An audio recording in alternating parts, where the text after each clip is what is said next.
네, 우리 다 같이 함께 교독한 요한계시록 10장 1절부터 마지막 11절까지 특별히 4절 말씀까지 중심해서 일곱 울의 인봉, 일곱 울의 인봉이라는 제목으로 하나님 말씀 증거하겠습니다. 우리 지난 시간에 이어서 이제 두 번째 시간인데요. 일곱 울의가 있었다면 아마 마지막 대접 재앙을 받기도 전에 많은 이들이 하나님의 진노를 피할 수 없었을 것이기에 하나님께서 그 일곱 우레를 임봉하여 기록하지 말라라고 말씀하셨고, 많은 계시록의 부분 속에 이 말을 기록해라, 그래서 써서 보내라, 그걸 잘 전달해라 라는 뉘앙스를 풍기시는 말씀들이 많은데, 오늘 본문은 유일하게 임봉하여서 기록하지 마라 그렇게 말씀하시므로, 우리 하나님의 이 마지막 때에 마지막 우리를 향하신 긍휼, 오래 참으심, 피할 길을 주심, 이와 같은 은총을 우리에게 허락하여 주시는 모습을 그렇게 나타내주고 계신다라고 할 수가 있겠습니다. 여러분, 우리 일곱 울의 내용이 무엇인지는 모르지만 이것이 봉해져 있기 때문에 이 부분은 또 기록되어 있지도 않고, 그러니까 이것을 막 굳이 일곱 울의 내용이 뭘까 궁금할 수도 있겠지만 그것이 중요한 게 아니라 현재 나타나 있는 인나팔, 그리고 대접 재앙 속에 우리가 취해야 할 신앙의 태도들을 분명하게 붙들고 나타나 있는 하나님의 뜻을 따라가는 게 중요하다. 숨겨진 것, 잘 모르는 것, 이런 것들을 굳이 알려고 하지 말고 하나님께서 감춰두신 이유가 있으니 그것을 그대로 두고 명확하게 드러난 것, 드러난 것을 우리가 하나님 앞에 양심을 쓰면서 순종해 나가는 것이 중요하다. 저도 그랬는데요. 옛날에 우리 하나님의 그 절대 예정을 생각하면서 하나님 왜 이런 것을 이렇게 예정하셨지? 라는 생각을 너무 많이 했었어요. 그런데 왜 하나님이 이런 일을 이렇게 하셨을까? 왜 이렇게 계획하셨을까? 그리고 앞으로는 어떻게 계획해 두셨을까? 이런 것을 생각하는 게 문제가 아니라 지금 우리에게 하나님의 말씀을 통해서 전달하고 계시는 나를 향한 그 말씀을 순종하는 것이, 그게 중요한 거지. 우리의 어떤 의문점을 해결하는 것도 신앙에 도움이 되긴 하는데, 그것 때문에 하나님의 선하시고 은혜로우시고 공의로우신 성품을, 그 계획들과 예정을 우리가 불신하거나 그것을 하나님께 책임을 돌리는 것들로 사용하게 되면 너무나 큰 손해가 아닐 수가 없는 것입니다. 그래서 성경 안에는 이제 하나님의 이 전지전능하심이 있기 때문에 예정론을 분명히 말씀하시는데, 내가 그렇게 했다, 내가 그걸 다 계획하셨다라고 표현하고 계시지만, 자, 그런 것은요, 하나님의 전지전능하심을 우리가 아는 것으로, 하나님을 그렇게 믿고 의지하는 것으로 그런 말씀들을 취하시면 되고, 그것을 가지고 하나님이 다 정하셨으니 하나님이 죄의 책임까지 있네?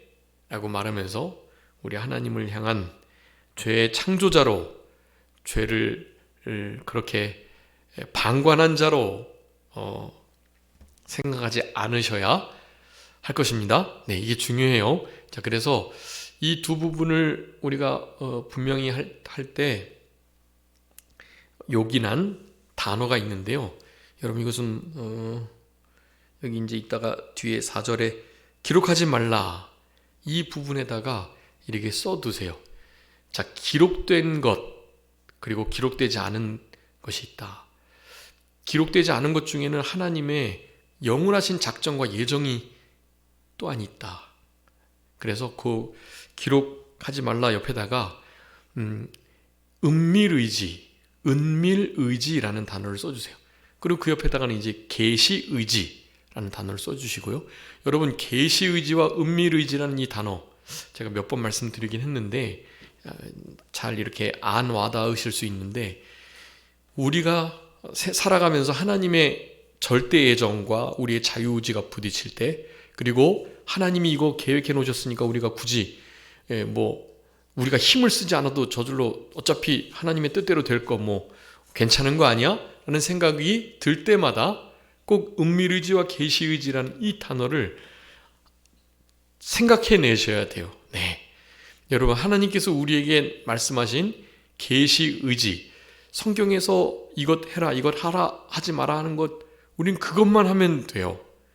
그거 외에 우리가 성경의 어떤 원리, 특별히 예정과 작정의 원리를 따라서 하나님을 원망불평하거나 하나님이 어차피 다 하나님 뜻대로 될 거니까 하나님이 우리의 어떠한 거 관계없이 다 하나님이 원하는 대로 다 될 건데, 이런 식의 태도를 취한다면, 운명론, 숙명론 이런 식의 태도를 취한다면 그건 결코 신앙이 아니고 신앙의 손해가 되는 일이기 때문에, 자, 그런 부분들은 무엇이다?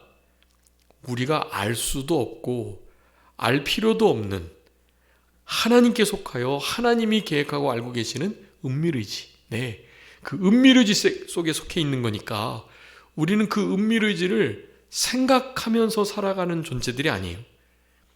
우리는 무엇을 따라 살아가면 돼요? 계시의지.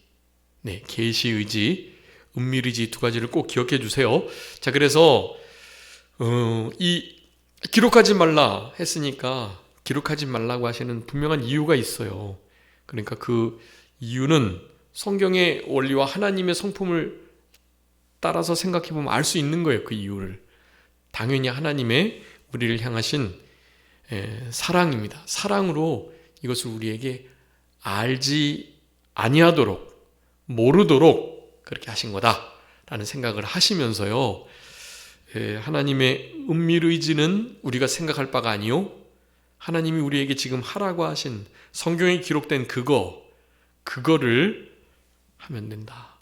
네, 여러분, 그 사실을 붙들고 이제 오늘 4절까지의 말씀들을 다시 한번 분명하게 살펴보도록 하겠습니다. 우리 지난 시간에 2절까지 우리 힘센 천사의 모습을 살펴봤습니다.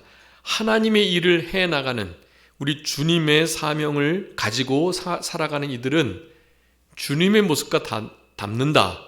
네, 힘센 천사의 모습을 꼭 우리 예수님의 모습처럼 묘사해 놨어요. 네, 그 부분을 우리가 지난 시간에 살펴봤습니다.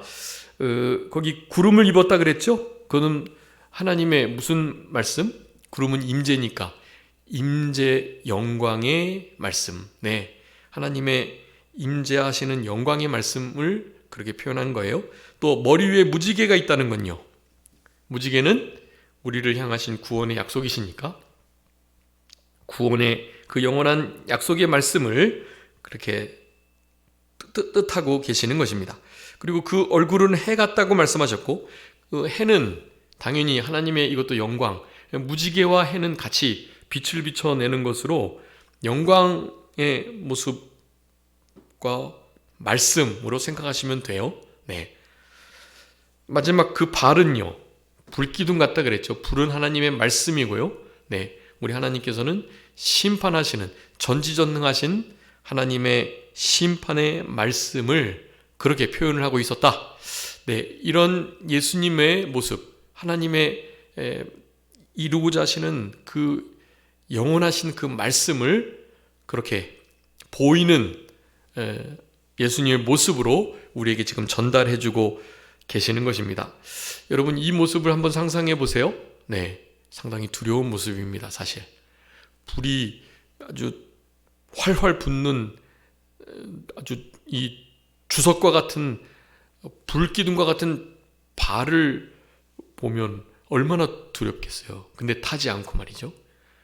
그리고 머리에 무지개가 둘려있고 구름을 입고 계시고, 네, 얼굴은 해와 같이 빛나서 감히 쳐다볼 수도 없을 그런 모습. 여러분, 이런 모습들을 우리가 보지 않는 게 감사한 일이에요. 네. 이런 것들을 보고 사실 살자가 없고, 네. 이런 하나님의 현현하시는 역사 없이 말씀으로 하나님을 알아가고 대할 수 있도록 해주신 것은 크나큰 은혜가 아닐 수가 없어요. 네. 제 친구도 그렇고 하나님 보면 내가 믿겠다 하는 친구도 있어요. 그런 친구들에게도 하나님은 잘 나타나주지 않으세요. 말씀을 보고 믿어야 하는 거예요. 네. 거지 나사로와 부자 얘기하시잖아요. 예, 부자가 너무 즐겁게 낙을 누리며 살았지만 건강하게 결국 죽을 때가 돼서 그렇게 지옥으로 끌려갔는데요. 지옥에서 보니까 너무너무 여기가 고통스러운 거예요. 그래가지고 마침 또 자기 집 앞에서 늘 부스러기를 먹었던 거지 나사로가 천국에 있는 것을, 아브라함 품에 있는 것을 보고 그 나사로의 손끝에 물을 한 방울만 적셔가지고 내 입에 좀 대서 내 입을 조금 서늘하게 해달라고 그렇게 부탁을 드리는 거예요. 당연히 건너갈 수 없고, 그거 못하면 그러면 나의 형제들이 있는데 형제들에게 좀 나사로를 보내가지고 죽은 자가 살아나면 그것을 통해서 예수님 믿고 지옥에 안 올 거니까 제발이지 좀 형제들을 이곳에 오지 않도록 좀 나사로를 보내주세요. 그 부탁도 당연히 들어줄 수가 없는 거예요.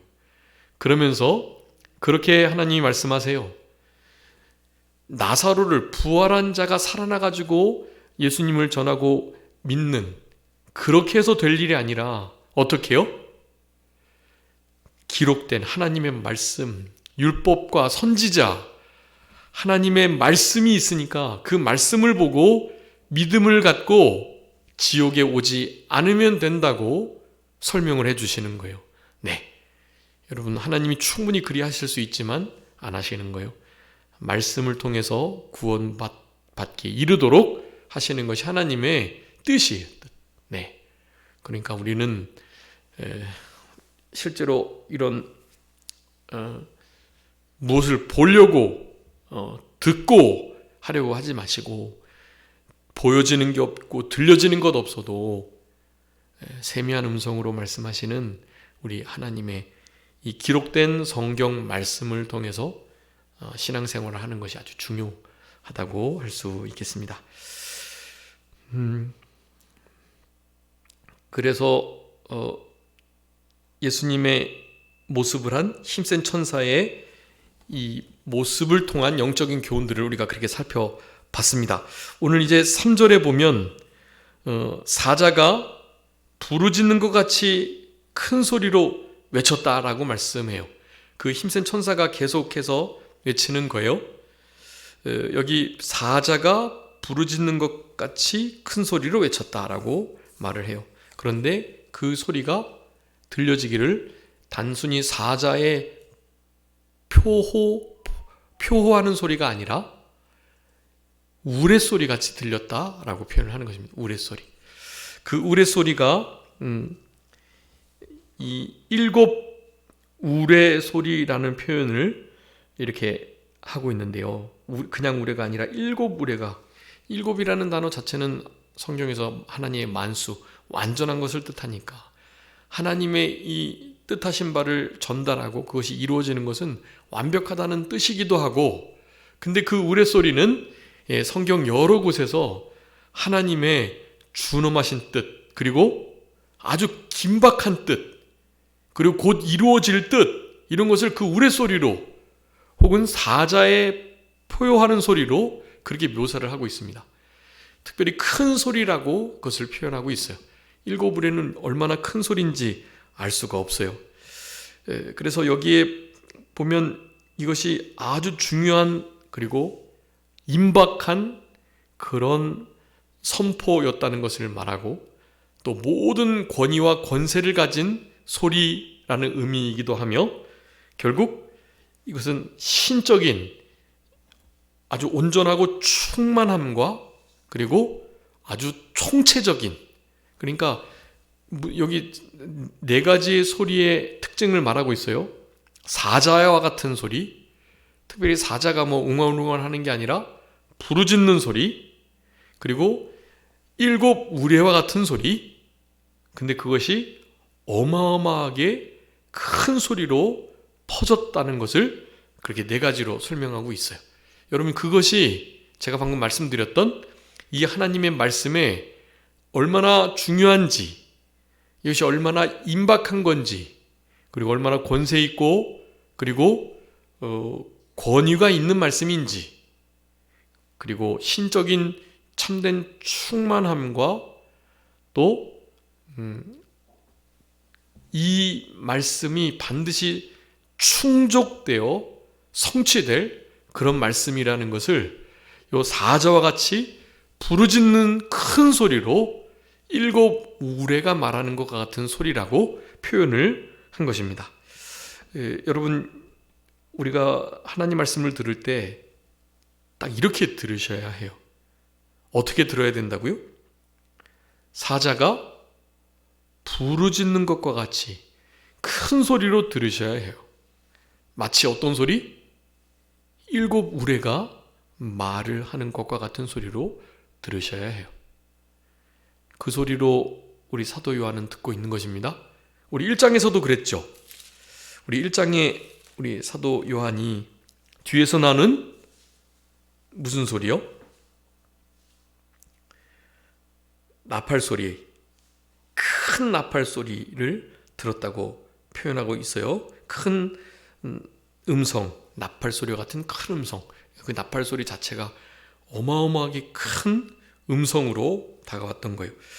우리 이 10절 말씀에 보면 1장 10절, 주의 날에 내가 성령에 감동되어 내 뒤에서 나는 나팔 소리와 같은 큰 음성을 들으니 그랬어요. 네, 성경 계시록 여러 곳에는요, 또 5장부터 또 7장, 12장 계속해서 하나님의 이 말씀이 큰 소리로 울렸다는 것을 말씀하고 계세요.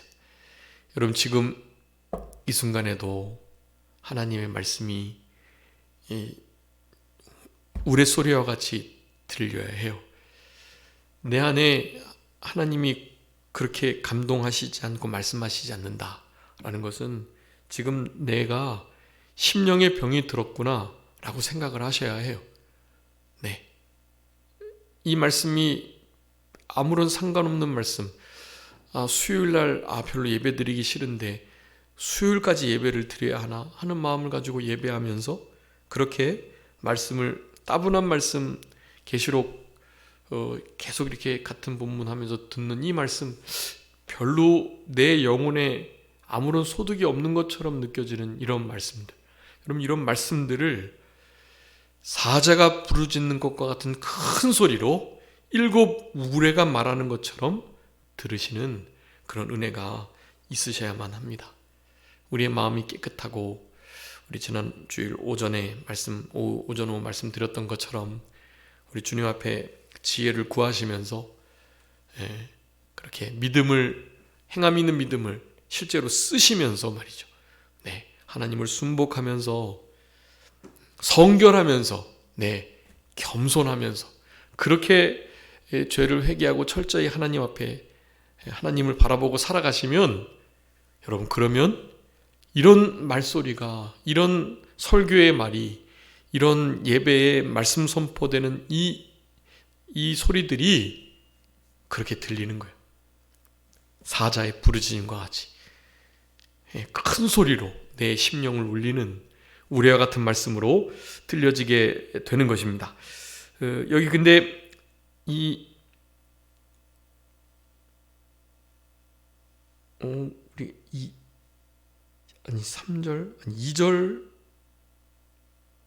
2절을 안 했군요. 네, 2절 말씀 보면 사자가 부르짖는 것 같은 그 큰 소리를 외치는 그 천사의 모습을 2절에서 하나 더 말씀하고 계세요.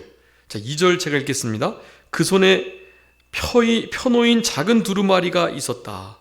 그 오른발은 바다, 왼발은 땅을 밟았다. 그렇게 말해요. 여러분, 이 땅과 바다는 한마디로 말하면 전 우주, 전 세계를 가리키는 거예요. 네, 땅과 바다, 하늘과 땅, 그 가운데 있는 모든 것을 하나님께서 다 만드셨고 그 땅과 바다를 밟고 있는 천사의 모습으로 나타나셨다라는 거예요. 모든 권세를 우리 예수님께 주셨습니다. 우리 하나님께서. 이것은 예수님이 하나님의 아들로서 받으신 게 아니라 하나님의 아들의 지위를 포기하시고 이 땅에 성육신하셔서 십자가에 죽으셨다가 부활하시는, 즉 구속을 완성하신 구원자로서의 우리 예수님께 하나님께 주신 그런 권세예요. 물론 그냥 원래부터 가지고 계셨던 건데 그거를 포기하셨다가 이제 진짜 더 확실하게 권세를 받으신 거죠. 네, 우리 마태복음 말씀에도 있고 여러 말씀들도 있는데요. 마태복음 마지막 장 28절에 보면, 28장 18절에 보면 예수께서 나와 말씀하여 이르시되 하늘과 땅의 모든 권세를 내게 주셨으니, 하나님께서 우리 예수님께 모든 권세를 주셨대요. 하늘과 땅의 모든 권세. 그 땅은 바다를 포함한 이제 땅이라고 할 수 있겠고요. 하늘, 땅, 바다, 네, 이런 표현들은 전체를 다, 전 지구적인, 전 우주적인 그런 표현을 하고 있는 것이라고 생각을 하시면 됩니다. 그런 표현들이 성경에선 많아요. 우리 하나님께서 사실 모든 우주 만물을 만드시고 주관하시는 분, 우리 10장 안에서도 몇 번이나 우리 하나님이 그렇게 창조의 권능과 능력이 있으신 우리 하나님이신 것을 말씀하고 계시니까요. 창조의 하나님이시라는, 여러분 이 단어를 우리가 많이 들었는데 이 단어 들으면 막 기운이 나고 막 힘이 생기고 그러셔야 돼요. 창조의 하나님. 여러분, 창조의 하나님이 우리 아버지신데 뭐가 걱정이시겠어요? 뭐를 두려워하시겠어요? 창조의 하나님을 우리가 우리 아버지로 섬기고 그분을 가까이 하여 모시고 살아간다면 여러분 두려워하실 일이 없습니다. 무서워하지 마시고 낙심하지 마시고 잘 이겨내세요. 하나님이 창조의 하나님이신 것을 성경은 너무나 밝혀주고 있어요. 네, 그러니까 여러분 우리 창조의 하나님 앞에 모든 것을 다 맡기시고 바다를 밟고 땅을 밟고 계신 우리 힘센 천사, 이 천사의 이와 같은 소리들을 우리는 정말 큰 소리로 들을 수 있도록 그렇게 생활하신 우리들이 되어야 하겠습니다. 여기 손에 펴놓인 작은 두루마리가 있다라고 표현해요. 펴놓인 작은 두루마리. 여러분, 이 펴놓인이라는 것은 우리 5장에 보면 인이 어떻게 돼 있었다 그랬죠? 7인을 받았는데 인이 봉하여졌다 표현돼 있어요. 봉하여졌다. 여러분, 봉하여졌던 그 두루마리가 이제는 펼쳐지는 거예요. 근데 그 7인이 하나, 둘, 셋, 넷, 다섯, 여섯, 제 7째 인이 떼질 때 거기서 또 나팔에 관한 말씀들이 쫙 커튼처럼 펼쳐진 거거든요. 그러니까 그 인 안에 다 포함되는 거고, 이 인과 나팔과 대접이 다른 방향이 아닌 거예요. 다 같은 방향. 그렇지만 더 구체적이고 깊어지는 하나님의 경고와 또 징조들, 그리고 마지막 때의 심판을 그렇게 나타내고 계신다라는 생각을 늘 계시록 읽으시면서 하셔야 해요. 그러니까 7인 봉인되었던 것을 우리 예수님이 떼셨는데 그 봉인된 것과는 달리 펼쳐져 있는 두루마리, 이 펼쳐져 있는 두루마리를 이제 다음 시간에 먹는 것에 대해서 말씀을 드릴 건데 이것을 갖다가 먹어버리는, 입에서는 달지만 배에서는 쓰게 되는 이 하나님의 말씀을 그렇게 먹으라는 말씀을 우리 주님께서 하고 계시는데요. 펼쳐져 있기 때문에 이 두루마리를 이제는 잘 그렇게 먹을 수가 있게 되는 것입니다. 이 펴놓인 두루마리, 우리 계시록 5장 1절 말씀에 보면은요, 내가 보며 보좌에 앉으신 이의 오른손에 두루마리가 있으니 안팎으로 섰고 7인으로 봉하였더라. 봉하였다와 오늘 본문에 펴놓인, 이것이 반대의 말씀이에요. 그래서 점진적으로 하나님의 뜻이 이렇게 깊게 이루어져 가고 계심을 말씀하고 계시는 것입니다. 그 땅과 바다를 밟고 계시는 그 발은 불 기둥과 같은 발이라고 말씀했어요. 하나님의 심판의 역사가 이제 마지막 때에 온 지구적으로 있을 것을 또한 말씀하고 계시는 것입니다. 그래서 이제 3절에 사자가 부르짖는 것 같이 큰 소리로 외칠 때 7 우레가 그 소리를 내는 것과 같이 말씀하셨다. 그렇게 말씀하고 있어요. 여러분, 우리 하나님이 우레소리와 같은 말씀을 내시는 것을 특별히 이제 시편에서 많이 말씀하고 계시는데요. 여기 원어에 보면 사자가 부르짖는 것 같이 큰 소리로 외치니 그가 외칠 때 그 7 우레가 소리를 내어 말하더라 라고 표현해요. 그 7 우레. 이 글을 받고 있는 성도들은요, 이 우레, 7 우레에 대한 단어를 알고 있었던 분들이에요. 네. 그래서 그 7 우레라고 하면 그 말씀이구나 라는 것을 생각할 수 있었던 것으로 우리가 이렇게 짐작해 볼 수 있습니다. 이것은 시편의 29편에 있는 말씀인데요. 29편의 3절부터 9절까지 3, 4, 5, 6, 7, 8, 9 네, 3절부터 9절까지가 7절인데 그 7절이 마치 7 우레와 같은 한 절 한 절이에요. 그래서 이스라엘 백성들은 그 7 우레라고 말하면 시편에 있는 그 29편에 3절부터 나오는 그 말씀을 자연스럽게 생각을 하게 되었던 것입니다. 거기 29편 3절부터 보면 여호와의 소리가 물 위에 있는데 영광의 하나님이 우레 소리를 내셨다 이렇게 말씀하고요. 2절에는 여호와의 소리가 힘이 있고 여호와의 소리가 위엄차다 이렇게 말하고, 3절에는 여호와의 소리가 백향목을 꺾고 여호와께서 레바논 백향목을 꺾고 부수신다 라고 표현하고 있고요. 또 그 나무를 송아지같이 뛰게 하시고 레바논 시련에 들송아지같이 뛰게 하신다. 네. 하나님의 말씀의 권세와 권능과 아주 큰 위엄이 있는 것을 그렇게 계속해서 말을 하는 거예요. 그러면서 여호와의 소리가 화염을 가르고 여호와의 소리가 광야를 진동케 하고 가데스 광야를 진동시킨다. 마지막 9절에 여호와의 소리가 암사슴으로 낙태하게 하고 살림을 말갛게 벗기시는데 그의 성전에서 그의 모든 것들이 말하기를 영광이라 한다고 말씀합니다. 여러분, 시편 29편의 3절부터 9절까지의 이 말씀이 하나님의 창조자로서의, 그리고 그 모든 것들을 친히 다스리시는, 복줄 것을 복주시고 또한 징계할 것을 징계하시는 하나님의 영광의 두려운 말씀인 것을 그렇게 표현을 하고 있습니다. 바로 그 말씀과 같이 우리 사도 요한에게 들렸던 거예요. 여러분, 우리가 하나님의 음성을 듣는다고 할 때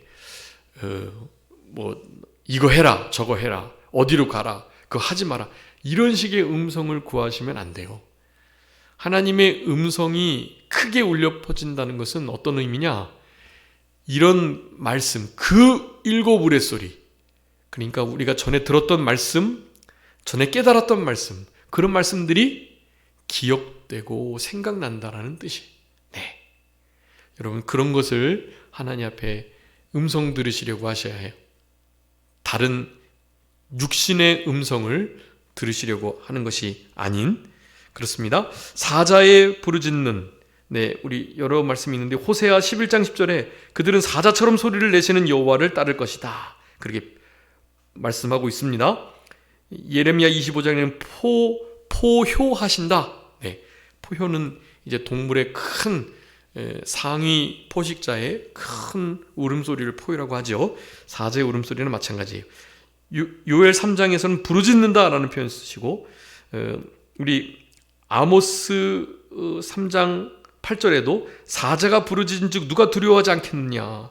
우리 여호와께서 말씀하신 그 말씀이 그와 같다는 거예요. 여러분, 우리 하나님은 사자와 같은 말씀으로 그 영화 나니아 연대기라고 우리가 다 아실 건데요. 나니아 연대기를 이렇게 쓴 작가가 누구라고 말씀드렸죠? 네, 원래 회색주의자, 불가지론자, 불신론자였는데요. 예수님을 믿게 된 C.S. 루이스라는 사람이, 네, 스크루테이 편지 쓴, 영광의 무게를 쓴, 네, 참 우리 기독교계의 귀한 분이신데요. 그이가 나니아 연대기를 쓰면서 거기에 그 핵심적인 모티브 중에 하나가 이 사자로 표현된, 네, 절대자, 네, 그이가 당연히 우리 주님이신 거죠. 네, 그런 의미예요, 사실은. 부활까지도 하죠. 그래서 예수님이, 우리 주님이, 하나님이 이 사자와 같은 음성으로 그렇게 포효하시는 그런 음성으로, 우리는 이 음성을 우리를 보호하시는 음성으로 듣고, 사탄 마귀들은 심판받게 될 수밖에 없는 두려움의 상황으로 이런 포효를 듣게 된다라고 할 수가 있겠습니다. 큰 소리, 계시록 5장에 7장에 14장에 계속해서 큰 소리 내는 거, 우리 1장에서부터요. 우리는 항상 큰 소리로 말씀을 들으셔야 하고요. 또 우레소리, 시편 18편에, 욥기 26장에 37장에 다 아주 큰 소리로, 놀라운 음성이라고 표현하면서 우레소리로 지존하신 자의 음성을 표현하고 있습니다. 여러분, 우레소리 언제 들어보신 지가 오래시죠? 옛날에는 제법 이 우레소리가 큰 소리로 나는 때가 많았는데요. 요즘에는 집 방음도 좋고 그래서 잘 못 듣는 것 같아요. 옛날에는 진짜 크게 들렸고 창문도 막 흔들릴 정도로, 네, 상당히 두렵습니다. 우레소리를 들으면 회개하게 되죠. 하나님 앞에 잘못됐던 것들을 찾고, 내가 뭘 잘못해서 하나님이 이렇게 우리 마음을 두렵게 하시나, 그런 생각이 늘 드는 거예요. 하나님 앞에 겸비한 마음을 갖도록 하는 자연의 소리, 우레소리입니다. 여러분, 하나님의 말씀이 사자의 부르짖는 소리와 같이 큰 소리로, 특별히 그 7 나팔 소리로 들려질 수 있는 우리들의 신앙이 되셔야 되겠고요. 아까 말씀드렸죠? 이 4가지 나팔 소리, 그러니까 사자의 부르짖는 것 같은 그런 큰 소리로의 7 우레, 이것은 어떤 의미라고요? 하나님의 말씀이 너무나 중요하다, 네, 그리고 임박했다, 그리고 권세와 권위가 있다, 네, 그리고 마지막은 그것이 하나님의 뜻을 이루는 아주 총체적인 그리고 충족한 그런 말씀이다 라는 것을, 총체적이고 충족된 충만한 말씀이라는 것을 이 4가지의 소리로 그렇게 우리들에게 깨닫게 해주시는 거다라는 거, 여러분 이것을 기억하시면서, 그 7 우레가 4절에 보니까 말을 할 때 내가 기록하려고 하는데 또 소리가 났어요. 7 우레가 말한 거, 그거 임봉하고 기록하지 말아라, 이렇게 명령하셨습니다. 여러분, 이 4절 말씀이 아주 중요합니다. 여러분, 그래서 오늘 본문 이 4절 말씀을 통해서 다음과 같은 중요한 교훈을 받으셔야 됩니다. 첫 번째는요, 이 기록을 하지 말아라 라고 하셨던 이 내용은 우리가 생각해 볼 것이 없이 왜 기록하지 말라고 하셨을까라는 것을 우리가 짐작해 볼 수는 있는데요. 여러 가지 짐작이 있을 수 있지만 그 중에 누구도 부인하지 않고 다 동일하게 말하는 아주 중요한, 그것을 기록하지 말라고, 임봉하라고 하셨던 이유가 이겁니다. 다른 게 아니라 하나님의 감해 주시는 은혜, 네, 하나님의 감해 주시는, 줄여주시는, 더 늘려서 더 배가시키지 않고 감해 주시는 하나님의 은혜를 기록하지 말라라는 것으로 우리들에게 표현하시고 계시다라는 것입니다. 여러분, 이거 참, 저는 이런 감해 주시는, 좀 이렇게 오래 참아주시고 또 기다려주시고 한번 봐주시는 이런 하나님을 저는 이렇게 좀 늘 경험해요. 이런 상태면 하나님이 진작에 회초리를 들어서 때리실 만한데 그렇게 안 하시거든요. 얼마나 죄송스럽고 또 한편으로 감사하고 그래요. 제가 신앙이 아직 어려서 그런 것 같아요. 신앙이 좀 성숙하면 회초리 맞을 만한 신앙이 되면 회초리를 때리실 건데 그러지 않으시는 걸 보니 하나님이 어리게 보시고 불쌍히 여겨주시는 것 같아요.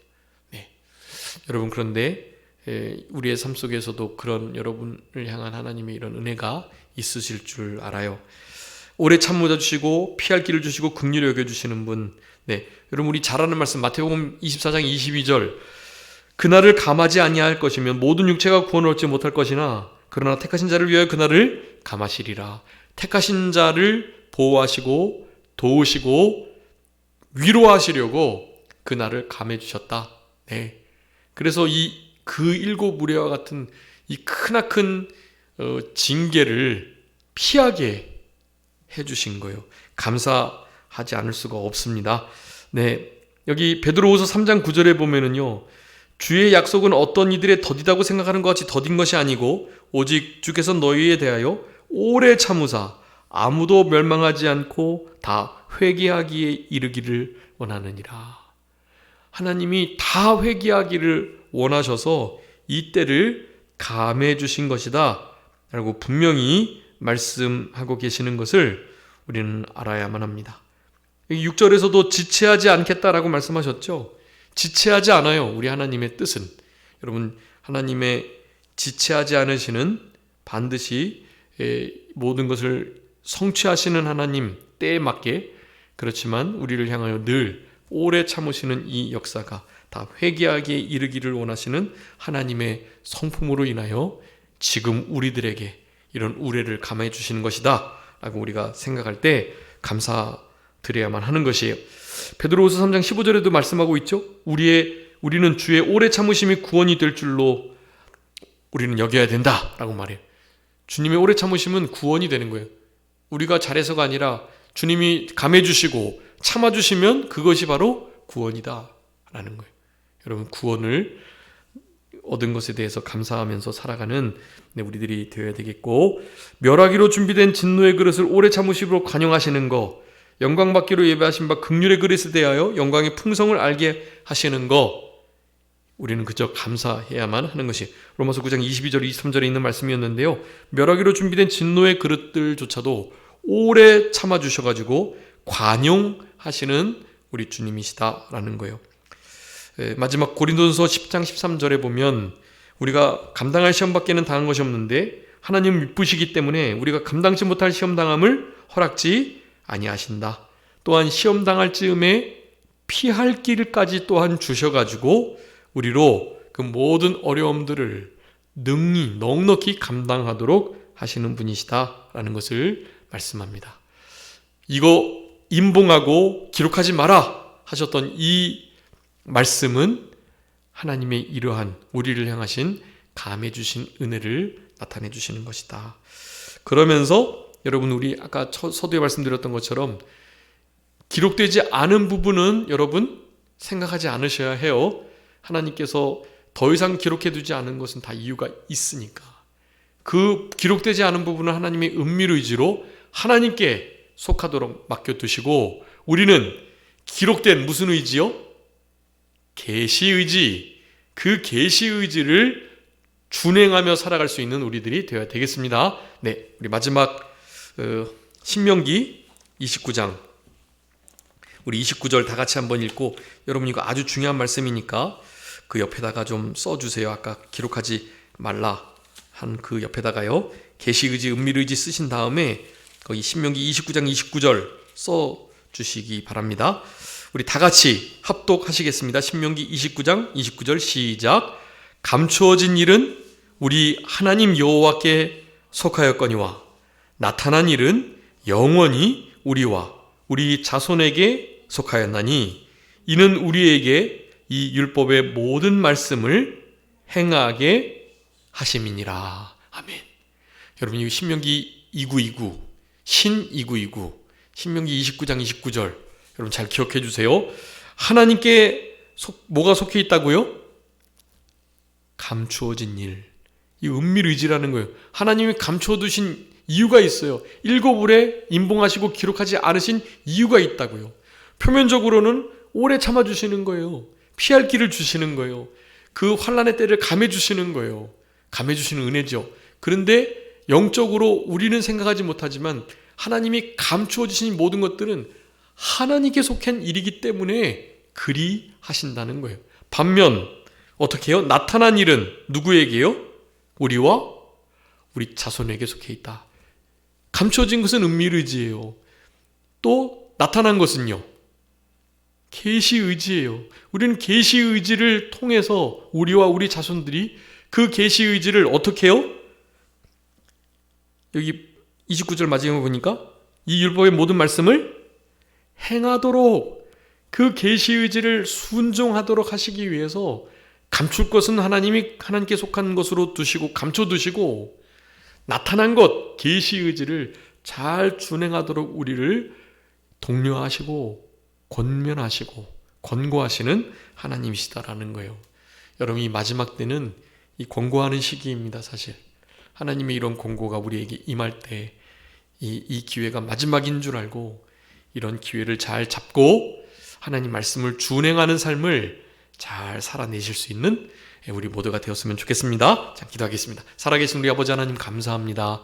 우리를 사랑하시는 하나님, 일곱 울의 임봉을 사도 요한에게 명령하시며 그 들은 바 사자의 부르짖음 같은 큰 소리에 그 일곱 울의 말씀을 기록하려고 했지만 기록하지 말고 임봉하라고, 임봉하여 기록하지 말라고 말씀하시는 이 귀한 말씀을 통해서 하나님께서 우리에게 말씀하시는 바가 있고 또한 감추시고 비밀로 두시는 바가 있다는 것, 즉 은밀의지와 계시의지가 있다는 사실을 기억하고 우리가 생각해야 할 것은 은밀의지가 아닌 바로 계시의지, 하나님께서 우리에게 분명히 명령하셨던 하라, 하지 말라의 그 하나님의 생명의 말씀을, 약속의 말씀을, 영광의 말씀을, 그 구원의 임재의 말씀을, 우리가 심판의 말씀을 우리가 잘 깨닫고 읽고 준행하며 그 말씀을 귀히 여기며 살아감으로 말미암아 하나님께서 우리들에게 원하시는 그 나타나신 뜻을 잘 준행하여 우리 주님 닮고 하나님의 성품에 참여하고 나중에 하나님의 나라에서 잘해다 칭찬받는 참된 하나님의 백성으로서의 그 인격을 만들어 가시려고 우리에게 그 모든 일들을 허락하신다는 것, 이것을 언제나 기억하고 우리의 삶 속에 하나님의 말씀을 생명같이 여기며 그 말씀을 잘 준행해 나갈 수 있는 우리 모두가 되게 하여 주옵소서. 부모님이 양치질해라, 일찍 자라, 편식하지 말고 골고루 먹어라, 좋은 친구를 사귀어라, 늘 기도하고 성경 읽어라, 자기의 이부자리는 잘 개고 또 자기가 맡은 일들은 성실히 충성되게 해라 하는 이런 말씀들이 잔소리와 같이 들려지지 않게 하시고 하나님의 이 모든 말씀들이 우리의 삶 가운데도 똑같이 그렇게 역사해서 잔소리로가 아닌 생명의 말씀으로 이 말씀을 다 지키고 더 지킬 말씀이 없냐고 물어볼 수 있는 참으로 하나님을 순종하는 자로서의 삶을 잘 살아갈 수 있는 우리 모두가 되게 해주시기를 간절히 바라옵고 남은 한 주간도 우리 주님 앞에 깨어서 감사하며 기도하는 우리들, 기도를 계속할 수 있는 우리 모두가 되게 하여 주옵소서. 모든 것 주님께 맡기옵고 살아계신 예수 그리스도의 이름으로 기도 올리옵나이다. 아멘.